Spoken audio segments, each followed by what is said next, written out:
Check. So stop talking shit immediately. Nice. You get to talking that skittish shit like that. That British, that Cockney.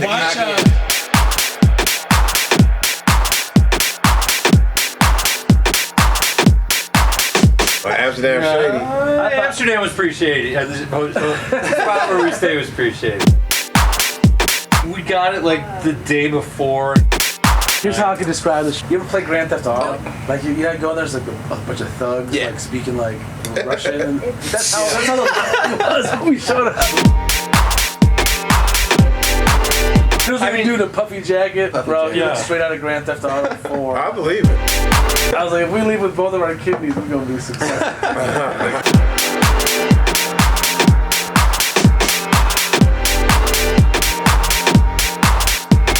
I got a djembe. I got myself a djembe, or Angie bought me.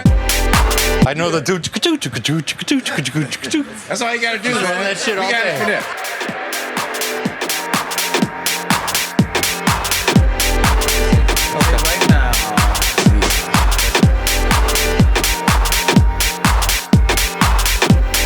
Put that pipe in there.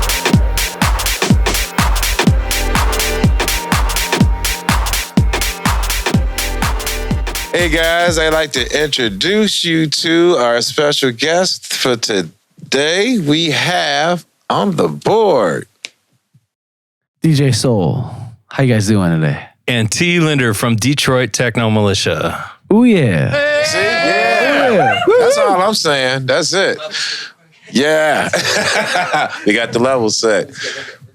Yeah, but cool. I got DTM, Detroit Techno Militia, in the house. This is yes, sir. These guys, I can't say enough about them. I watched them in the DJ world as little kids. I remember both you guys. Everybody was all young and smiling and shit. And it was like, wait till they just step Tell up them how long ago it was.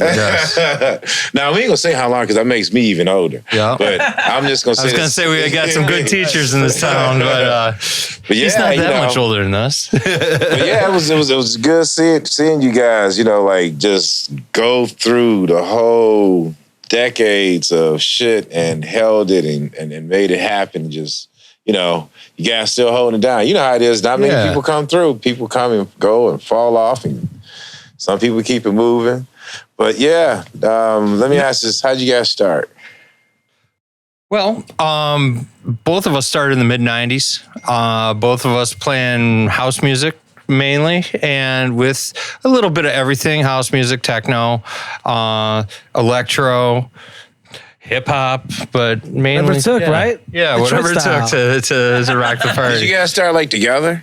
No, not at all. We knew each other though. We were both coming up in the scene together, Like in the same area, like for instance, me and Mike Huckabee. This is our story. Back when I was DJing in the hood, I was doing a backyard party somewhere by his house. He was on the other side of the area. And I think I was maybe 12, 13 years old, some shit like that. And I remember, and I still don't know how I did it because I was 12, 13 years old, but somehow I was carrying all that equipment back home. It was a mile from our cribs. Mm-hmm. The speakers, the mixers. Paying dues. You talk about paying dues. And I'm walking up the block and he's across the street. And, I ain't paying attention to him at first. I'm just carrying my shit. And all of a sudden I hear, hey man, I DJ too. And it's like, I remember that. Oh, for real? Yeah. Where you live at? And we had this dialogue. Yeah. Mike got that voice. Yeah. you know Mike's voice when you hear him. Yeah, resonant. That's what I'm saying. It's like, so, years later, this time we in high school and you going to a different school, but I forgot how we met. But once I heard that voice, I was like, you that dude over in the Southfield, ain't you? Yeah. Yeah, man. Yeah. Then that's when we tied the knot, started coming over to the crib and hanging out. Nice. So that was one of our stories, how we met. See, I remember going to see cats like you play and all the in the early mid-'90s pictures with you in it. And, I remember being there, and I remember started playing music, and I remember seeing Tom playing music. We kind of had the same kind of philosophy, so we talked a lot about that.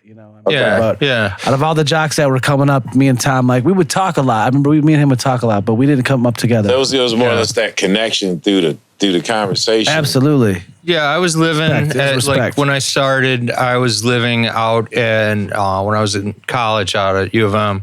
So I was out in Ann Arbor, and like I was playing in my apartment for about a year before I played out. And even when I played out, I wasn't ready to be playing out. But you got to play out at some point. Well, I mean, thank you for saying that, man. Yes. I'm trying to tell folks, you still step out, you're professional. But we're going to leave that whole conversation off. There's and so... Real fast. I was out there. And were you living out in Ypsi? Yeah, I was living in Ypsi, Ann Arbor, back and forth, because like back in them days, like during the summertime, it was cheap to live in Ann Arbor. So you live in Ann Arbor in the summertime, you live at Ypsi the rest of the year because that's how you could afford them shits. Nice. Yeah. And like I remember, going and watching him play, going and watching you play, Mike. And, it was kind of my underground education at that time, and just kind of learning, just basic stuff about records and DJing. When I first got my turntables, I had never even tried DJing before. Like I bought them for $300 for a pair of Gemini DD50s. Okay. And I had a $50 mixer from Best Buy. And I said, well, I spent all this money. This is my life now. I'm not going back. I spent so much money. Now I'm in it for life. Fucking $50, man. I think the first place I saw you play, Tom, was at Cloud9, I think. No, it was over at Solar. 9. Solar? Yeah, I remember you were in the crowd for that. It was one of the two. Yeah. Or the festival, one of your early gigs. Yeah. Early gigs. Yeah. But yeah, man, it was one of those times where I'm like, fuck, man, this is my life now. All right. And so that was 27 fucking years ago. Is that crazy? Yeah. You started this, we were talking about like you telling people it's going to take some time. And you're talking 27 years later, I was what you were saying that I was thinking. Call people little kids no more. I'm not gonna call. I don't want to call anybody out, but like I remember we met this one cat we met, and he was like, you know what? If this doesn't hit for me like in 6 months, I'm quitting. Yeah. And I was like, bro, I'll save you 6 months, dog. But much respect to him. He held to his word. He did hold to his word. I haven't seen him since. Yeah, he pulled the plug. He's not on social media or nothing, man. I hope he's okay because every now and then I look for him. Well, he's one real brother. Respect to that brother who was real. He was honest. I mean, I try not to gripe about this. He might have made it 8 months though. He might have made it 8 months. Yeah, but that's what I'm saying. That's the thing, man. It's he held his word. My thing is, and this is because I'm from that old school. Because we practiced and didn't think about playing in public for like, at least a couple years. Because the steps in DJing, first you got to learn how to blend. Then you got to learn how to know what you blended. Then you got to know how to blend in front of people. And then you got to know how to put all that shit together. And everybody got their own way of doing all that shit. So it's like, you don't do that shit overnight. Some people are gifted. I've seen some people just kind of do some shit. Like Gary Chandler. That motherfucker gifted. I don't give a fuck. Oh, he's different. Just watching him makes me want to throw my shit away. Yeah, he's one of those guys. I ain't gonna lie. I can't, because I was blessed to come up in the beginning of it all. So I was able to take my time with it because before we were scratching, you slipped. It was just zip. That was it. Zip. And you started doing a little rhythm. Zip, zip. Yeah. Then you went back here. Zip, zip. And that was it. Zip, zip, zip, zip. And then that was it for like about a year or so. And then somebody, and it kept going. And, we 13, 14 years old. We on top of that shit. Right. And then when we realized we can really fuck with tables, then we start pulling them around and doing all this stuff. Our parents cussing us out. What are you doing on that turntable? That's blasphemy. No, it's okay, Mom. It's safe.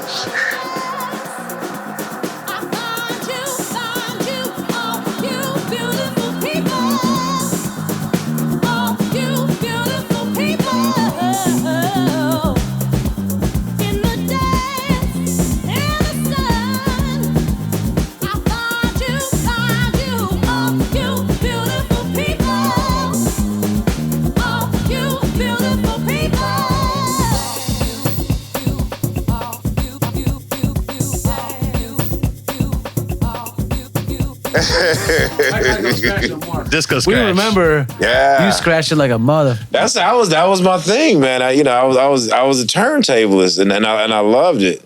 And it was just, I ended up making choices because my thing was I just wanted to keep a job. My mom's and them was like, "What you gonna do for a living?" And it was like at first I had all this other stuff happen, and then the techno world popped in, and before I knew it, I just was at a loss. I didn't know what I was gonna take up in college, so I just was kind of like, "Well, I'm gonna just wing it." So I went to hair school.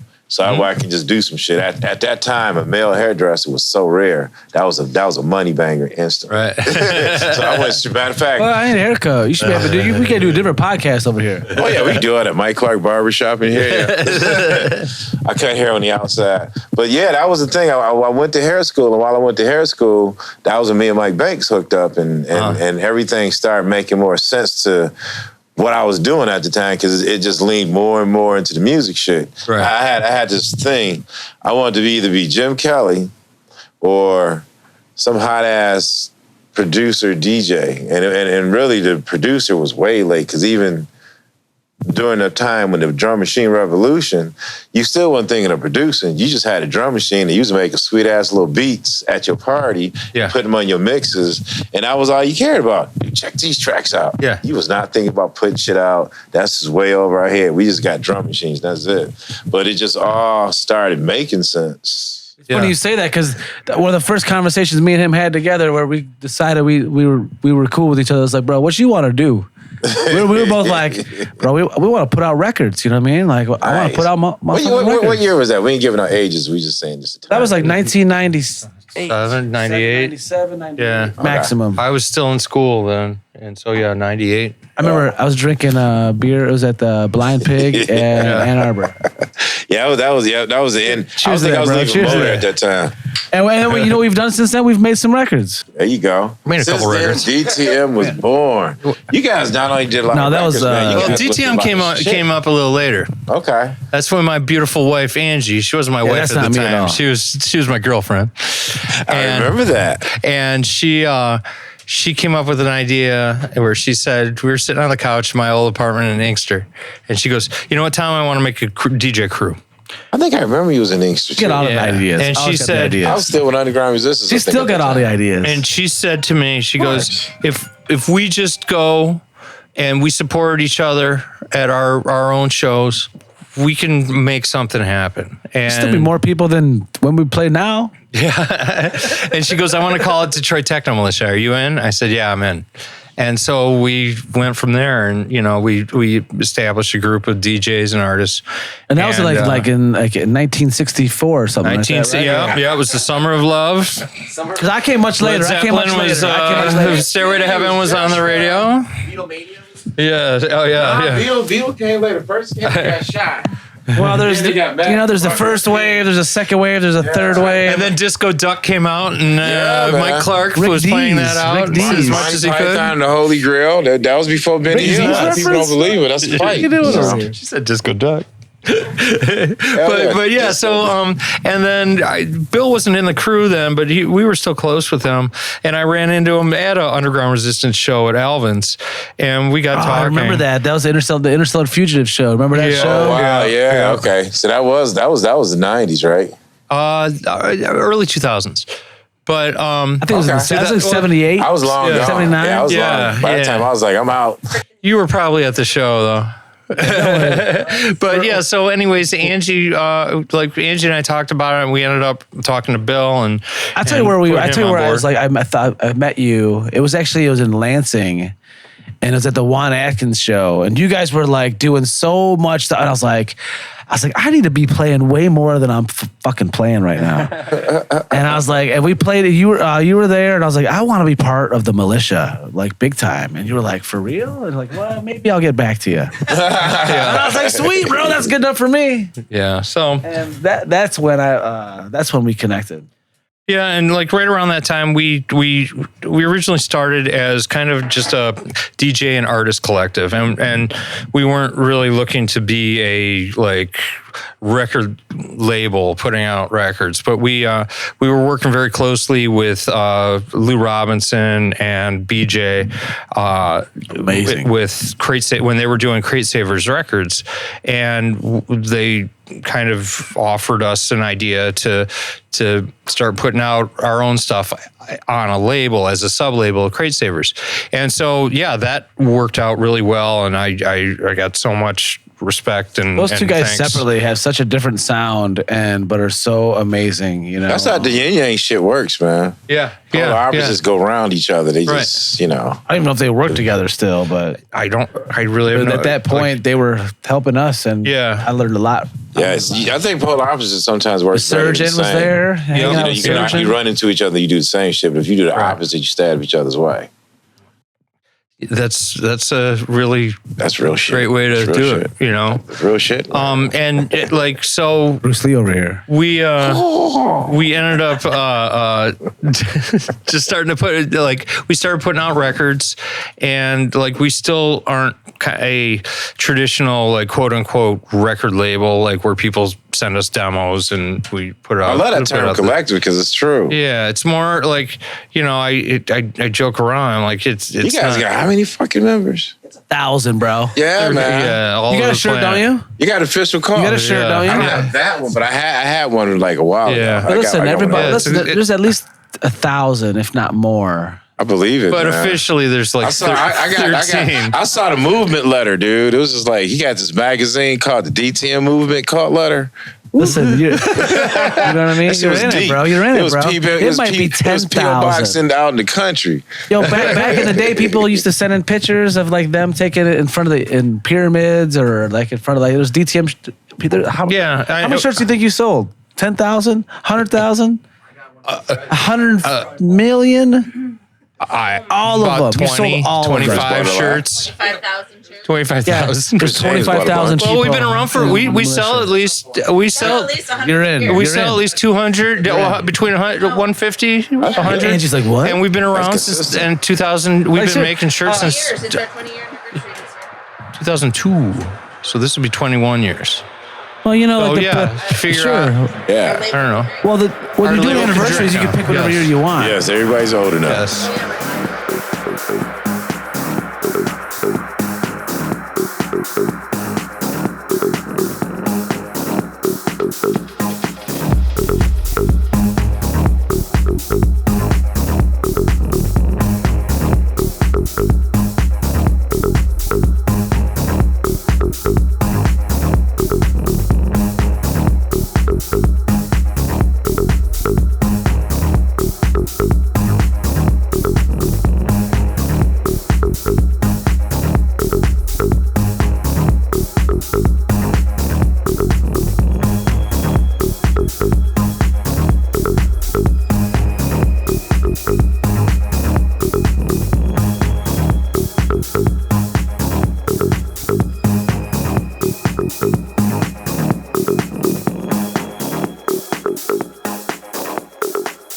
Yeah, so it's we have a lot of very supportive fans, and they kind of share our same passion for the style of music that we do here in Detroit, and even when we're not playing in Detroit or totally Detroit music. I mean, we always have the Detroit style. We play a lot of Detroit music, but it's we kind of go back to. Sorry, Bill. Go ahead. Well, sometimes when we travel, people expect different things from the Detroit Techno Militia.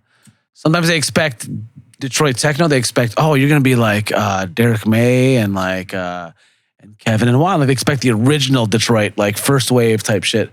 Sometimes they expect you're gonna be the real deep shit. You're gonna be like the Planet E, like Detroit Techno. You're like, oh yeah, we can do that too. Right. On this last tour we were just on, most of them expected because of the new trend in techno, they expected Detroit techno at 150, 150. We can do that. We've always played a little more aggressive than I like 135-ish, but it's still pretty aggressive compared to a lot of. We can do all that, but it's funny that Detroit techno encompasses all of that.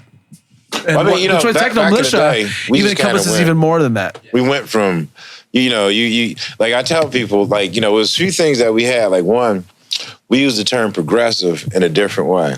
Oh yeah, absolutely. When I talk about Detroit style progressive music, yeah, as a whole. Now that's one of the things. Progressive from back then, as you know, it just meant more or less like what we call disco. Was new wave disco. It was that fuse, and that was our era that prompted us to do what we do, because you had Juan Atkins, who was doing something that was totally away from us, but then, I don't know, Derek and them got him. I had talked to y'all about that shit. I forgot how that went.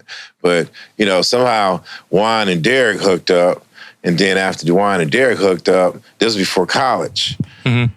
That DJ contest that I always talk about happened, and, they sold that drum machine to the guys in Chicago, and then that's when the whole slow permeating drum machine revolution, which led to Frankie over calling his house, and all that shit that became what we're doing right now.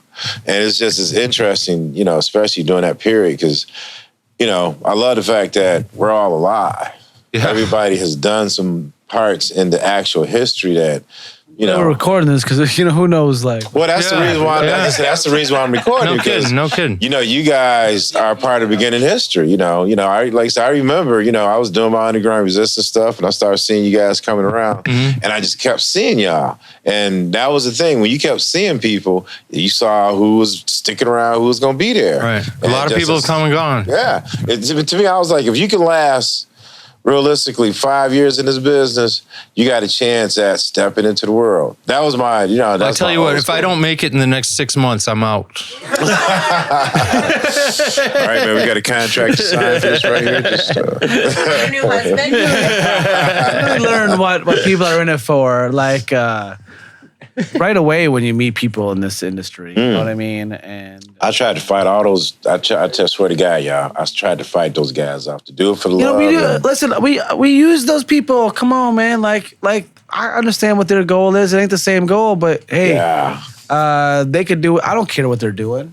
Well, and a lot of them, they messed up the budget out there because, and it's not all of them, but there were specific people who triggered the situation of, I'll fly down to do the gig and you don't have to pay me. And it's not for everybody, because everybody does that. That's how you get your chances, but it was enough to turn over the actual pay rate for the professionals. And that was where I had a problem at, because amateurs is amateurs, professionals is professionals. You keep that part separate, then everybody's good. Once you've been in it for a while, you have certain things that you expect.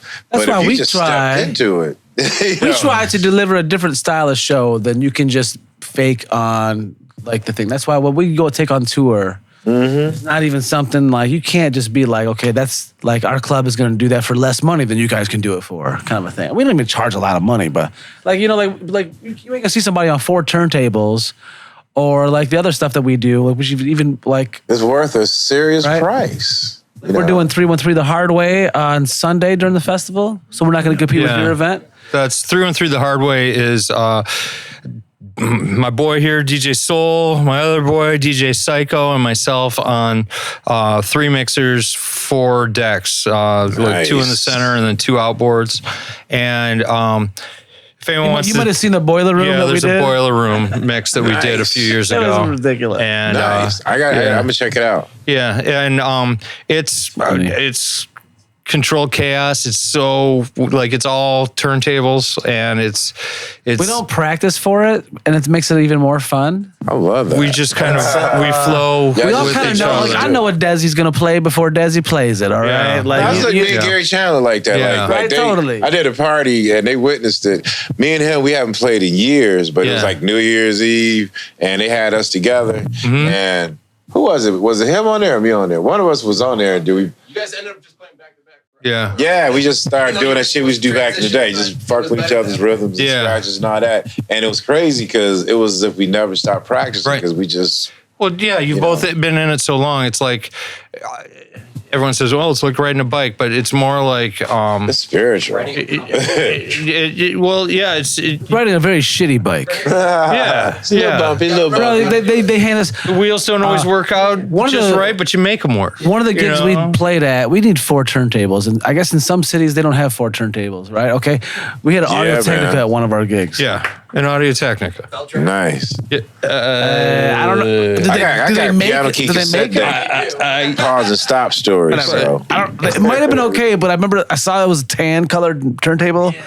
And Tom and I looked at each other and were like, oh, shit, man. yeah. Our rider's pretty easy. But we whatever. made it through, and I mean, that like it was. I'm going to play some CDJs tonight. Don't tell him that. You know what I would love to see? I would love to see a group that only DJs on belt drive turntables. Hey, you should have come on tour with us. I remember I saw DJ Digital Okay. one time on some belt drive turntables, had the knob for the pitch. Yeah, it was a rotary knob. Yeah. And he was playing doubles. Like, Yeah, that's how that was. Okay, like- He's old school then. if I show him, like, okay, just old God, school. I'd start, I'm not religious, but I'd start praying, be like, God, just get me through this gig tonight. Yeah. Like, just don't let me F it up too bad. He was playing doubles and rocking. I'm like, You I'm guys like, remember what? the 1800 turntables? Yes. Because, you know, They They were were made made in in 1800. Basically, yeah. yeah, those were the rotary knob Yes. 1200s, but that was the thing. Before the slide and pitch, everything was rotary knob. So when we came up, that's all we knew. As a matter of fact, honestly, that was kind of one of the tricks. When you was DJing, because it's a fucking rubber band, ain't Yeah, nothing right, calculating right. that bitch. You got to feel it. Yeah. Seriously. Not only you got to feel it, you got to do what we call platter holding. You taking a little hand, you controlling it, don't flow too much while you making sure this thing don't speed too fast. You remember and you got your DJ hand Bill, rotating right? like The this. sound guy. He was known as the man with a 33 and a third degree hand because he could, Oh, you 'cause could, he you could could just- just spin it. he with could this- Yeah, no man. matter what When the you was turntable a DJ was, he back could just then, drop it. It was like he was like riding right the airplane, man. He's like controlling shit, moving this, and you know. Out of all the you DJs, ain't the touching sound mix, guy just was a all legend. just The sound turntable guy was a alone, legend. man. And all you trying to do is just blend it because it wasn't scratching back then. Right. I don't know if you guys. Barely cueing.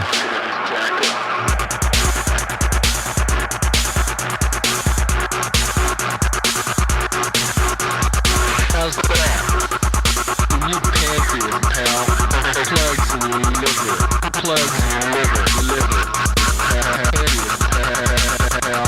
Those promise and tell them we have to bypass that.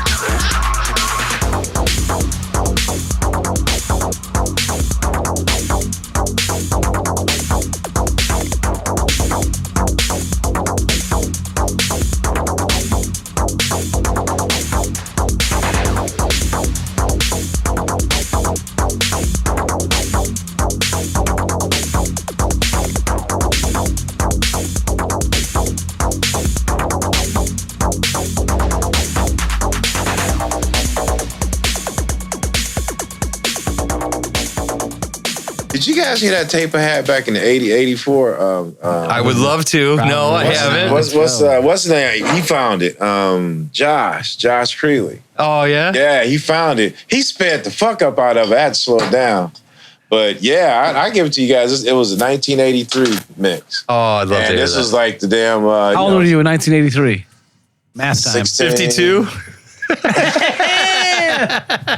I'm gonna eat that one. I'm gonna let that one go because he might be right. I mean, we're gonna think about it. We're gonna edit that one out. But yeah, no, I was in high school, and it was like Tony Foster, Mike Brown, this guy named Daryl Shannon, who's this myth that bro. everybody should get to know, but just never talk to him. Those are all the legends when we were coming up, Yeah, like that's in how it's all 94, done. 95. Those are household 96. That's the names. old school guys would talk about. Yeah, it was like when because Watching for me, I D-Win was play all a the 12-year-old time. kid, and literally, I don't know if you guys know my brother Kalanji. We've been hanging a lot lately, but him and my other brother Gil. They were 16, I was 12, and that's how it happened. I was, so young. I was doing dumb junior high school shit, real extra, and it got to a point where my mom was like, you know what? If y'all don't take him out, his ass going to jail or something. I don't know. So it was Todd Johnson. They started their whole high school thing. They was giving these parties. Yeah. And that was where my brother, he was a part of that. You know, they called themselves the Gentlemen of the 80s. Gentlemen of the 80s. Yeah. Hold on, slow down, because that's the one I've heard. Oh, yeah, I haven't heard that I one love yet. that. Yeah. It was like, okay, this They were is the the funny preps. part. You're saying they were the preps. This was the They were late the preps. 70s. So the late 70s, Todd Johnson, let me see, that was the beginning of, it was Charivari and Gables.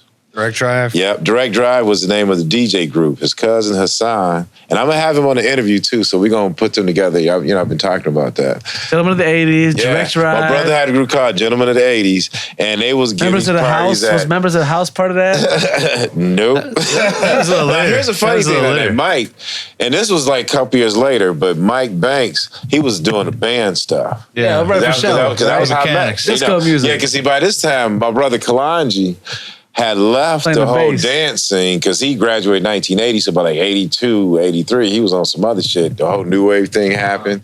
He started doing the band thing, and he was in this band that Mike Banks started called Mike and the Mechanics. And when he was in that, he was like in between my house and his house. And, we were just cool, but I ain't had nothing to do with that because, again, I was just DJing. Right. And back then, DJs didn't have shit to do with production other than playing their records. Right. So up until Mike, by this time they left, Mike started showing some interest in electronic music, and he made that record Shared His House up under the name Members of the House. Yeah. By this 83, 84, something like that. And when I heard it on the radio, it was like, Members of the House by Mike Banks. I was like, On the radio? Yeah, nice. yeah, well, back then they used to play all that stuff. They had Slam and the Jamming shows. I did the midnight. We had more, back then. It was a beautiful time because we had the radio shows. Yeah. I was literally doing GPR, DRQ, and JOB all at the same time. Beautiful. Working for Mojo, all that shit. But yeah, that was how the whole thing kicked in. Well, it exposed so much music to underground music to the mainstream, which is such a. It was all one balance. See, that was now the thing. for a kid now hearing that There was no classism, dude. Right. There was no such yeah, it's thing as Clear mainstream. Channel now. It was just dance music. Yeah. That's why if you think about it, back then you was playing Michael Jackson, Quincy Right. Jones, along with Zulu and Yeah.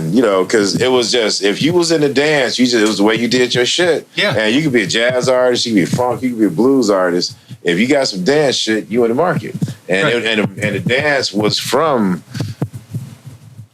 my slowest shit was 77 BPMs up to 170. And making it work. Oh, you did it tonight because the whole thing is it's turntables. You just flow. You got to be. Just the look on your face, bro. It was live drummers, man. The look on your face. It was a whole different frame of mind. Right. That's why you had cats who slam shit in, some cats that put that shit in just right. But if you was one of the motherfuckers that was like, riding that airplane shit, you was a bad motherfucker. Well, that to me, that's how we You just do it, looked at it bro. like this. He's riding the It's real pitch, bro. drummers, He's man. riding the It pitch. ain't He's no drum riding the machine. pitch. He's riding. Exactly. He know when that that's dude to goes me, that's the art of it. Even That now, is it. even with stuff that's Yes. sequenced, like not every mix needs to be blended. Not every mix There's an art to making every stuff part. work that doesn't necessarily work.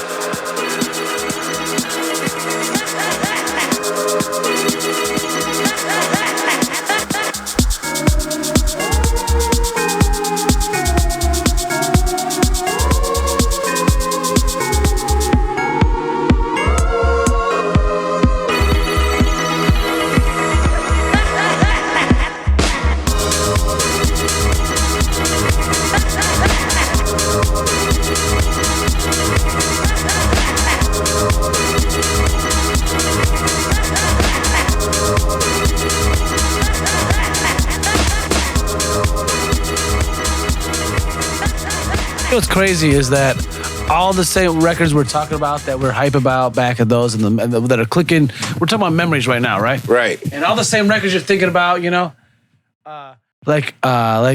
playing at I come see you every Sunday night. We're on Sunday right now. Sunday on Agave.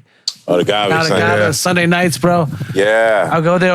We'd go there 6 p.m. I would get these like these 3 tacos, and it would be like with some black beans and shit. I'll never forget, bro. Yeah, it was like a perfect Sunday. Marcos was the chef. He was chef here. And then it was you, and it was like Delano, but it was like that's when like we would get schooled on.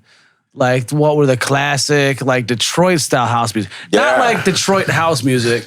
Well, you know, like now. it was just a good blend. It was all the older crowd getting together, and that's when we learned, that's when I learned. I don't want to speak the sidewalk talk, hearing shit like that. Yeah. Well, you know, for me, this is the honest truth. You know, like I've always I grew up in a multicultural time and area. At the time, my best friend was a guy that lived across the street named Frank Gogarty. I was like preschool. So by the time the segregation thing hit, I was like in elementary school. So I just had that kind of frame of mind coming up. So with that being said, you know, when I was spinning, for me, it started at Motor. Mm-hmm. Motor was the first time I was able to create the first, you know, multi-suburban, urban, you know, that whole situation. And it was actually simple because they was open enough. They was like a top 40 bar, Kid Rockin' was there, whatever. Yeah. And they didn't know shit about what was going on. Well, that was the Falcon Club. Remember the Falcon Club? Exactly. Okay, Club. So the owners of the Falcon Club was a ska band called Gangster Fun. I'm pretty sure it was Gangster Fun. That was before they turned into Motor. And I swear to what turned to Motor was Burst Audio, which was the Fotis brothers at that time. Yeah. Through a New Year's Eve party. I remember the flyer. It was like a rainbow colored flyer. Had their Burst logo on it. It was like the fucking like the black and white whatever. Burst. Little spiral. And it was insane, right? It was like I think like Kiko Man and Dan Bell and Kiko Richie. Man. What did I used to hang out with, right? I think it was something crazy like that. Dope. I'm digging it. I got the flyer. Yeah. And then from that day on, it was like a straight up techno club. Yeah. We used to go there was the motherfucking Falcon Club. Originally, you know, it was Steve and Dan. And then eventually Steve got bought out and then Dan took it over. And then he went into making it into a more, he wanted to make it like a club rave. To me, I don't agree with that personally, only because at first Tuesdays was the hot night. At first Tuesdays with Adriel, that was the hot night. Well, you know, that was good. But, you know, it's just that when you're looking at the mentality, what you was dealing with, the very thing that destroyed him was the very thing that he needed to pay attention to. You know, you're dealing with a young crowd that was dealing with a lot of drugs.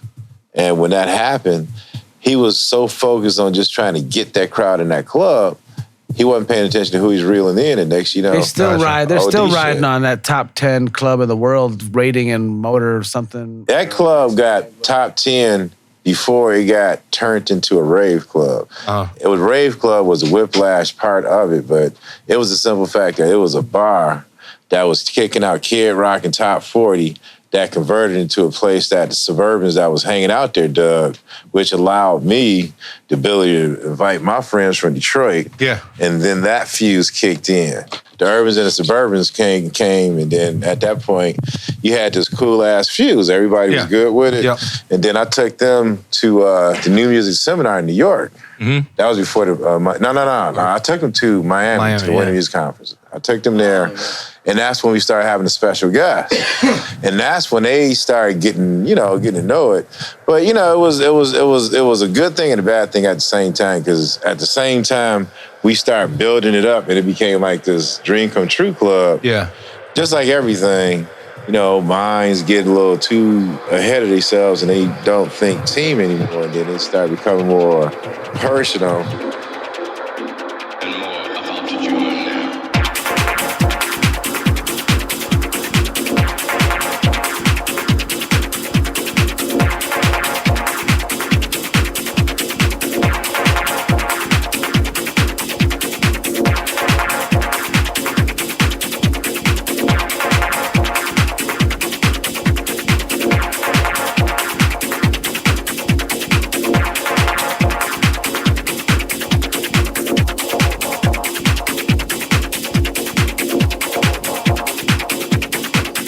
You still go to Winter Music Conference? Huh? You still go down to Winter Music Conference?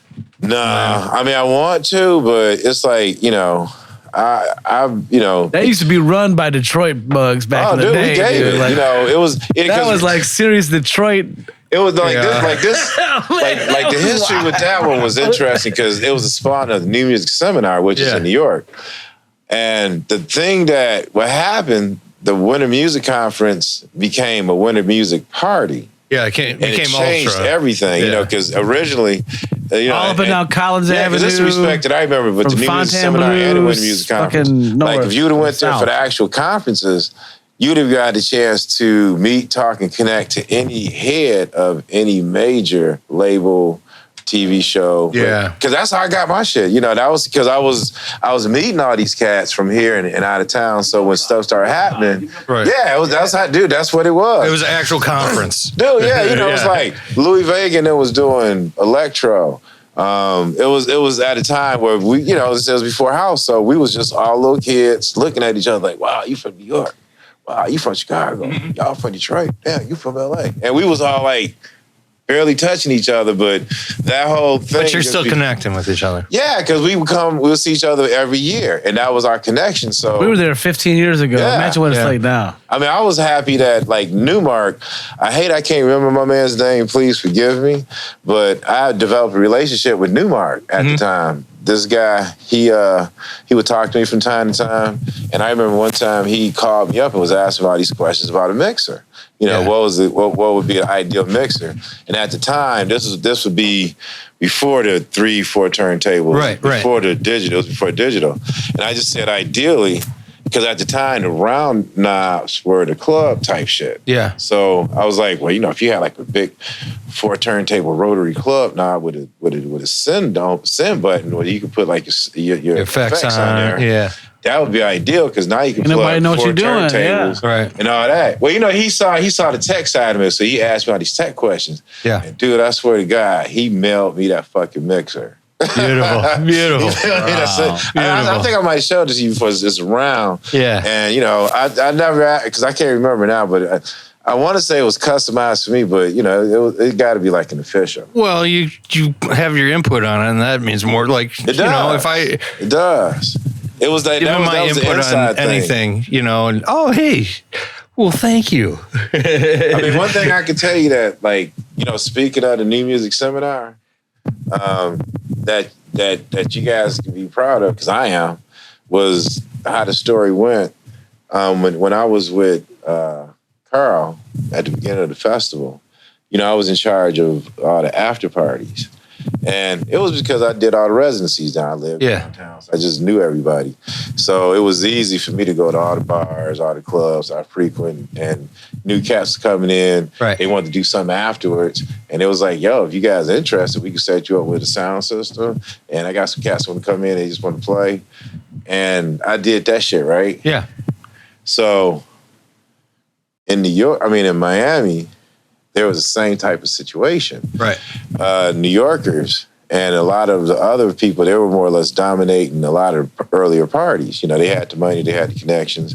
So there were a lot of the locals that felt kind of one-sided. Nelson and all those guys. My peeps. So basically, they got with me at that same time. And I remember I started doing a lot of parties there. It was because they gave me the same leeway. They knew all the clubs and bars and restaurants over there, and I pitched the same pitch to them. I told them we could fill you up because we got all kind of people from all over who got labels. And that's the whole thing. They want to be involved because they see all this stuff happening, but they ain't involved. Right. That's why you go to Denny's and you had DJs in there. You go to like any little fucking hair salon. Hair salon. 6 You can be proud to say the roots came from Detroit. Yes. It was like I saw, I did it. Go up and down. And that shit spawned out of control. The following, it was like once they saw it being done, everybody's like, man, we can do that. And it wasn't awesome. I was trying to line some shit, but it was just, I wanted to get down and I wanted to get in. And just like in anything, it was a pioneering period. And it was just a connection that was perfect that I didn't think about it, but the shit grew, and now I don't even know that motherfucker. Well, it happens. But I can look at it and do like this. I think I kind of started that shit. Yeah, special time. Yeah, but it was just a blessing because when we talk about history, Yeah. when you put all this stuff together, these are things that a lot of people don't know. Right. And these are things that's good that people can know only because these are history making parts. Like, you know,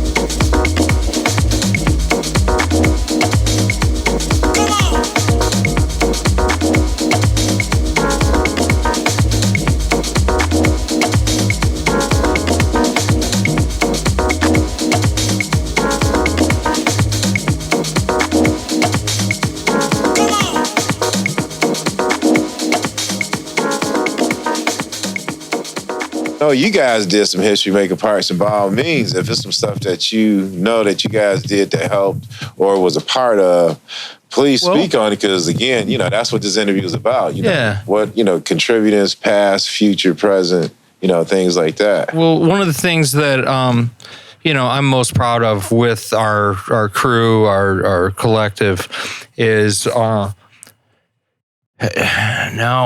somebody listening can probably find something somewhere that will make me a liar out of this, but I'm pretty sure To prove it. we are the first group of DJs that have done five DJs on 5 turntables all at once. 5 DJs, all turntables, all at once. All at once. 5 DJs on 5. folks. Yeah. There's a challenge I mean, out there. I don't know. I have DJ Linder No, just and sent out a challenge. I'm talking about 5 or more turntables. I'm talking about in all the at genre. once. Analog and in the genre. in the genre of In the techno. genre of techno. But like I know the Executioners did it with hip hop. Invisible Scratch Pickles did it with hip hop. But as far as I know, we were the first ones to do it with analog turntables. And like when it comes to like techno, with a little bit of house and electro logs, folks. So and I'm pretty sure we were the first. But you heard it live. and I haven't seen anyone else try it since. So we might be the only Start one. calling 1-800 whatever. Okay, Whatever. 1-800-MIKECLA. 1-800 prove it. Yeah. 1-800 prove it. No, but and I think like with our group, I've been very happy to be able to be a part of like such a gifted group of individuals. From like we all kind of have our own area of expertise. You know, you guys like at the beginning, so there's just a lot of stuff that, you know, like in the era that you guys became, it was obviously like, you know, it was after I did my shit. So you guys came in and did some stuff that We had a lot to say. That's what I'm saying, man. But that's how every generation Right. does that. And that's why it's like for me important. Right. Because like our generation, we were the ones who was responding to the Ty Johnson generation. They Right. were the ones who started the kid movement in my eyes. And again, Right. I'm always saying in my eyes. I tried to Right. book him for the bookies party. I'm like, Todd, we come play the party. He's like, man, I haven't played in years. He was never, but he was never DJ'd. I mean, not that I ever seen. I mean, he had a DJ group. That's what I'm saying. He was a young, smart. He was the businessman. Angie. He was a smart businessman. I'm looking forward to interviewing. I want to get the crew together because you know it's going to be a good ass interview because I witnessed, you know, his group, his crew. I owe them as much as this right here. I owe this much right here because when I again, you know, going back to you know coming up. Once I saw what was going on, there was an interest in it because everybody was happy, everybody's feeling good, everybody's looking good, nobody was getting hurt, and it looked like it was just kind of this cool ass situation. It was a fucking party. And There's people jamming. yeah, and you know, to a young person, especially a person who's too young to even just enjoy a party, that's like some heaven shit. So for me, I made the mature decision at 13, 14 years old that I want to be a DJ in my life. And fuck, dude. What the fuck? For me, that decision came when I was like, 20 years old. I had no interest before then. Okay. I was a drummer. I played the drums before then. You know, I played drums real early. Okay. Like 12 years old, and I was in a bunch of bands and some dumbass shit. What style? Like rock, metal.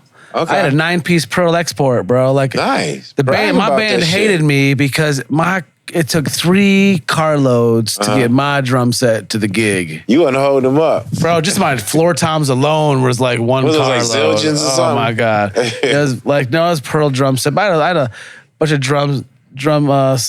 man, it was insane.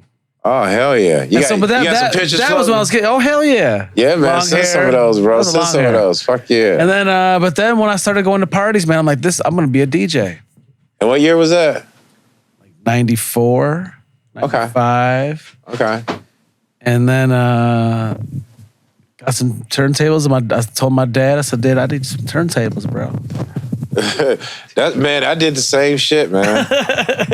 My dad gave me the a pair DJ of Supply. turntables. Craig Gonzalez was there. Nice. He sold me some 1210s, and I haven't looked back. Wow. Okay, the 1210s. Nice. Yeah, but no, That's all that was available at the time. No, that's what's dope. That's what's dope. You know, He knew I was going to Europe. See, he knew we were going to Europe. He looked at you, was like, you look like you're going to be doing this for a while. Oh, with the European connector? It was funny as Craig was known for telling people, I think a few people told me that. This is the greatest. This is why I love Craig. Turntables. Then he told him Craig no. Gonzalez. Oh, Gonzalez, okay. He's told him, no, you shouldn't buy turntables. He was the sales guy. He should turn around and leave. You know, I don't really Are think. you trying to say that Craig almost stopped a career? I don't really think this is the right path for you. You might want to get into something else. Yeah, it's Yeah, like 6 months, man. I mean, Go down the street and buy a guitar. Go down the street, buy a guitar. Yeah, should have stuck to the guitar. Yeah, The guy he tried to not sell those turntables to is a very successful guy who we all know now. Remember who said that? But you know that could have been your whole motivation behind your whole thing. I know. It's like trying to impress my dad. Before you even started, somebody made you pissed. You was like, you know what? I'm gonna show that motherfucker one. Totally. That's what gave him the drive. Yeah. Next thing you know, you realize you was just trying to prove that motherfucker wrong the whole time. If this was like Shakespeare or a movie, he has to stab and kill him later. See what happens. Hey, we'll see what happens. It's like trying to impress my dad. Stranger things have happened in Detroit. Oh my. Yeah. Nah, it is like that, man. Yeah. You know, I got speaking of dads, I got my influence. Like he introduced me to funk. My very first record, like Parliament Funkadelic to Mothership Connection. That was an 8-track that he's always rolling while I was smoking his joint. And I swear that just affected me. Yeah. Oh, you think? Look how far we've come. Yeah, man. I got the right to call George Uncle sometime, you know. Nice. And then I found out one of my boys, you know, shout out to my brother, you know, Clip. My mother was best friends coming up, and they used to come to my house when I was in diapers. So before he was touring with them in diapers, really, he saw me in diapers first. I was the first funk brother. Yeah. You know what I'm saying? I was the king of the funk. I mean, I was a baby. Hey, but yeah, no, it's that kind of stuff, man. It's a beautiful thing, man. So there's like no regrets. You know, we're all very fortunate to be growing up where we are. Oh my God, for real. Think of how much music is from Detroit. Look at that. Like your story and us just kind of coming up in the techno scene and, you know, meeting people you read about. We hang out with our heroes. You know what I mean?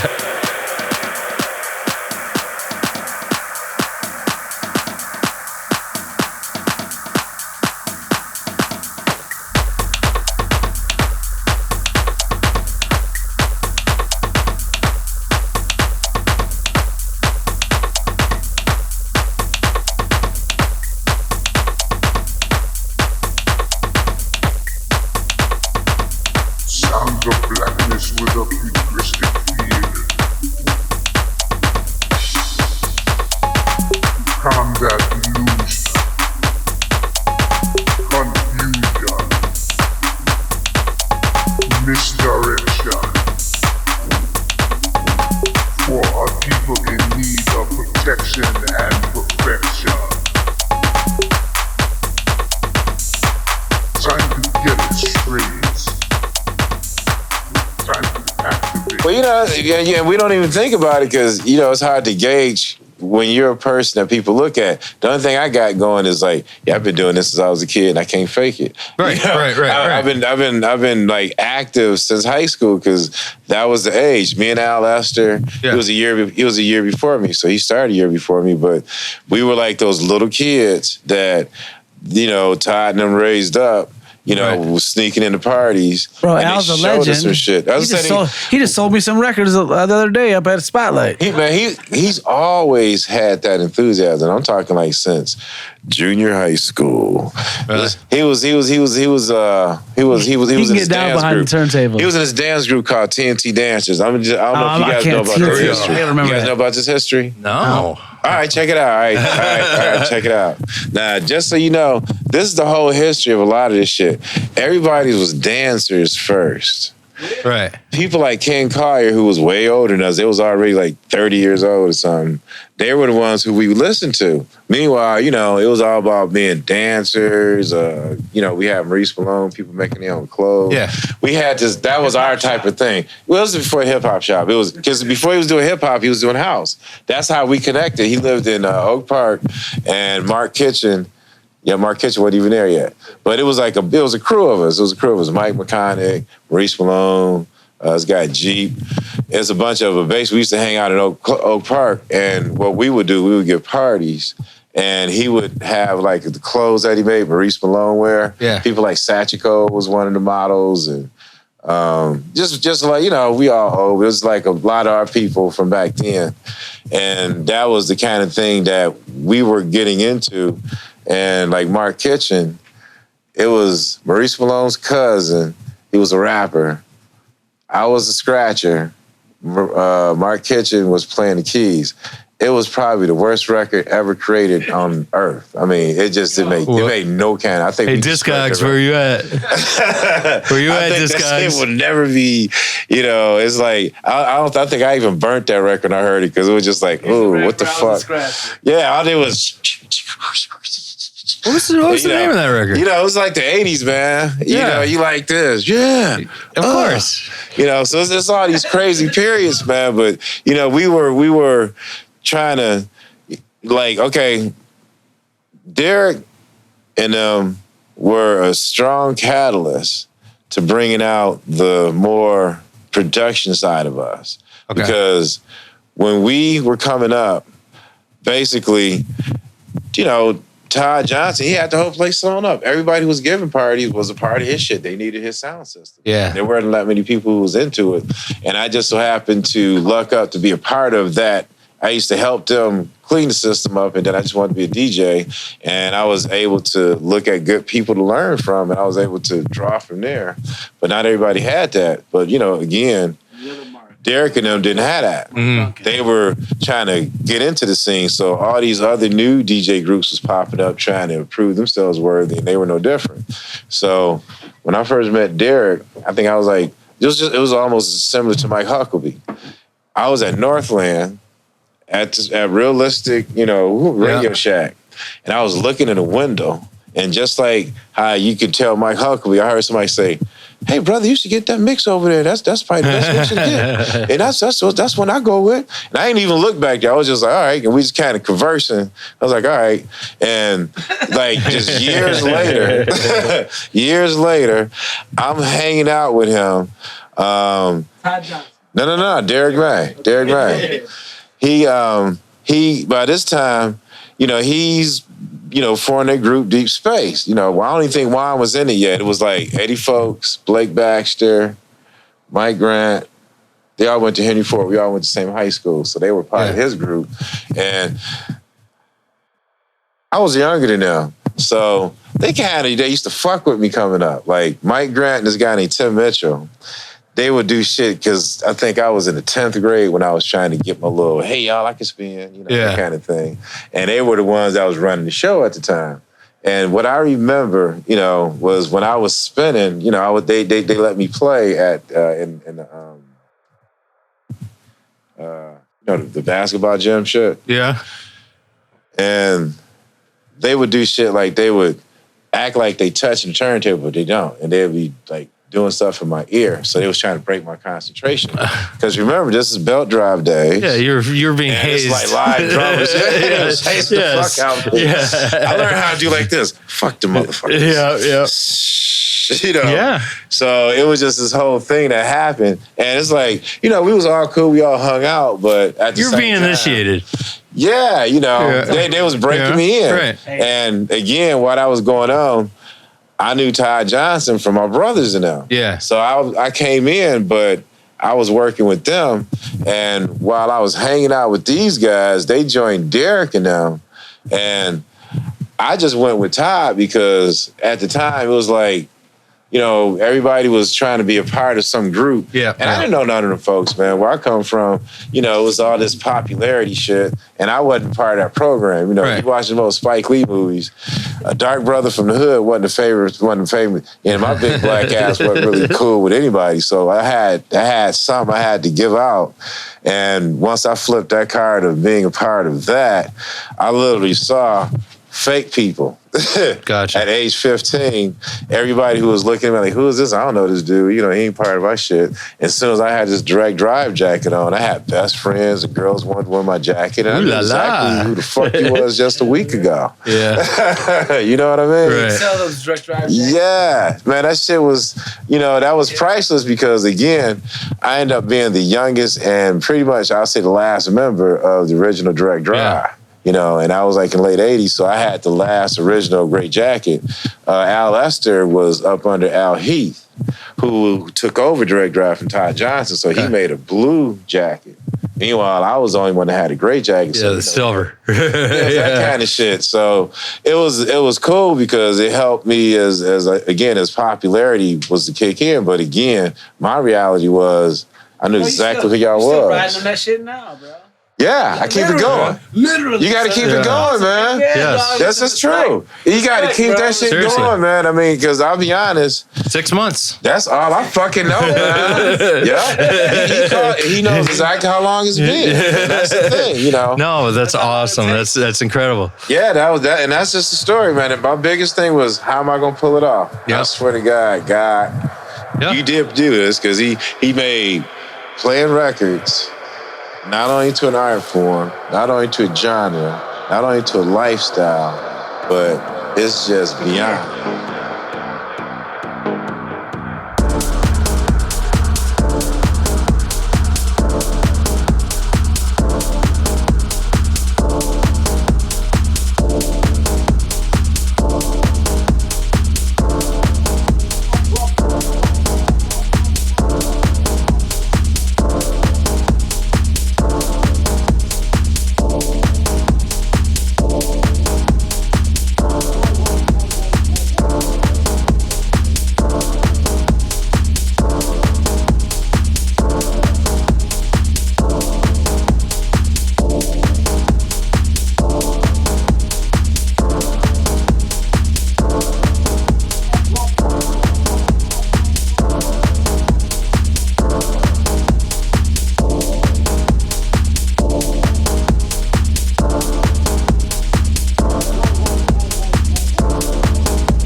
I remember telling we Tom and I talk about this. We've talked about it for 20 plus years or whatever. But like, it's a career. It ain't trying to be number one tomorrow.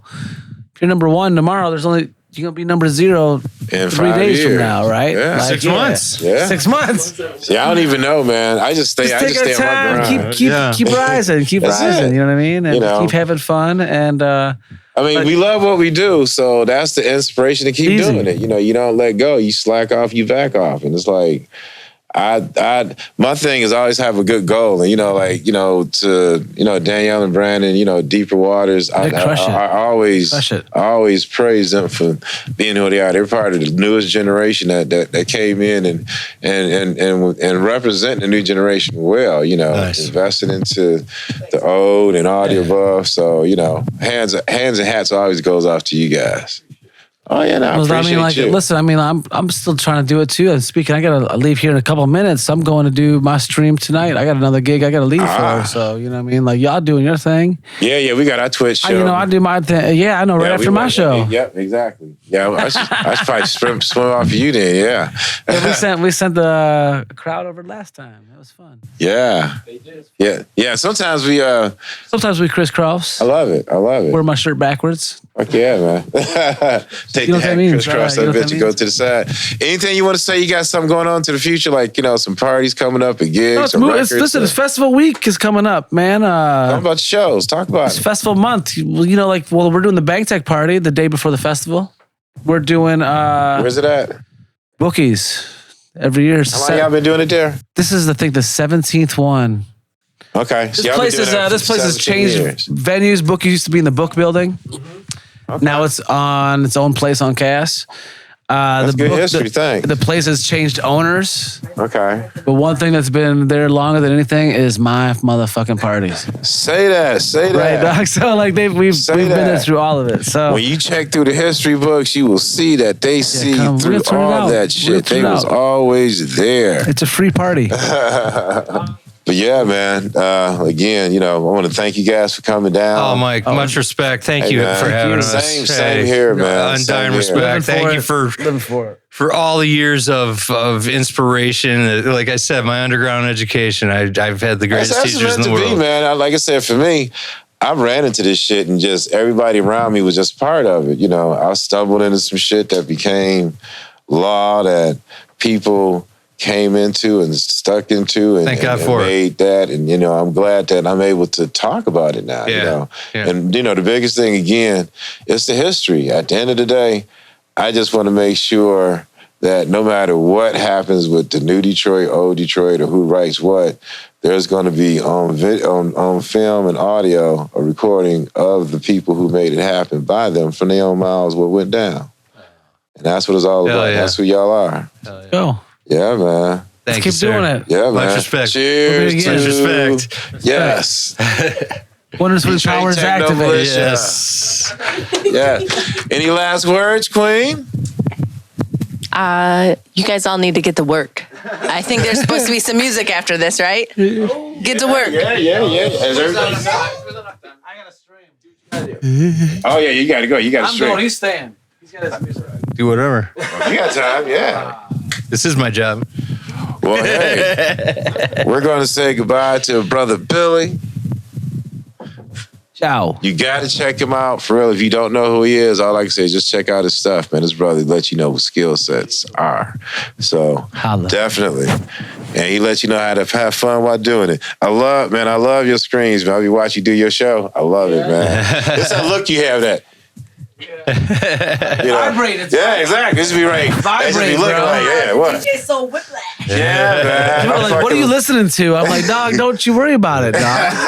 He's counting I'm 30 crushing 30-second it. notes. You are. That's why I love it, man. 30-second notes. Y'all got to check out his show I'm on on Twitch, every y'all. note. Yeah. Yeah, did you leave your Twitch It's info? Twitch twitch.tv/ DJ Soul 313. SEOUL. SEOUL 313. Holla. Twitch.tv / SEOUL 313. All right. Let's go. All right, we'll fix it in post. Swear to God, just go to the go to the website. Go to the website. You can Get throw on a social rock media. on the internet and you can find me. Trust me. There you go. And just check out DetroitTechnoMilitia.com. Or all the platforms. Or what was all the platforms? Just Detroit Techno Militia on SoundCloud, on Facebook, on TikTok, on Instagram, on MySpace. You can find us on MySpace. You can find us on LiveJournal. You can find us Techno Militia on LiveJournal. But Cherry Lund Studios. Don't forget about Tumblr. Ello. You can check us out on Ello. You can throw us a Quibi at your favorite hashtag. Friendster. We got it all. Oh yeah. No Napster though. Lars Ulrich told me. No. Napster. They cut you off in Napster. Oh, that's horrible. No. How dare they? How dare they? You can probably find us on Napster if they still got that around. Yeah, you can Yes. find us on television.com, 2600 Atari. Pornovision.com. Okay, now we're just naming websites. Yeah, man. All Keep right. it coming. Yeah. Thank you guys so much. Thank you, Michael.